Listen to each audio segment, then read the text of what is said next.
This was a pool room in George and Eva Thompson's home in East Lawrencetown until Hortense finished it off. Massive waves crumbled the room and flooded the lower level. In this back bedroom, they found boulders that had been flung in with the water. Their grandson, George O'Hearn, had just moved back here when the storm struck. It was all of our belongings that we had brought from Ontario with us. We've lost just about everything we had down there. And I had a full inventory for a store that I was opening out here. The beds were actually floating in the water. They were literally floating. The water was above the level of our dressers. Before the storm, George had tried but couldn't get flood insurance.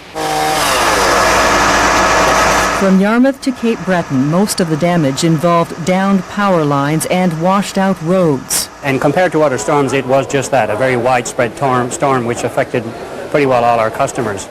We estimate roughly around 50,000 customers were without power at some point in time.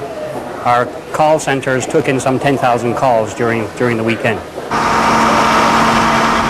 Petro estimates the cost of repairs at up to $400,000. At noon, there were still outages in Cape Breton. Most should be fixed by the end of the day. Most people survived the storm with little trouble, but it could have been much worse. Hortense was the first landfall hurricane to hit Nova Scotia in 25 years.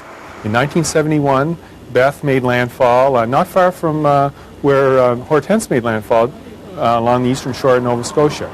If it had made landfall in an area further to the southwest with more population near Halifax, I'm pretty sure the damage would have been considerably higher.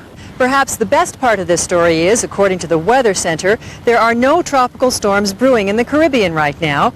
And that likely means we're in for a spate of reasonable weather, at least until winter sets in. In Halifax, Martha Cody, MITV News. Halifax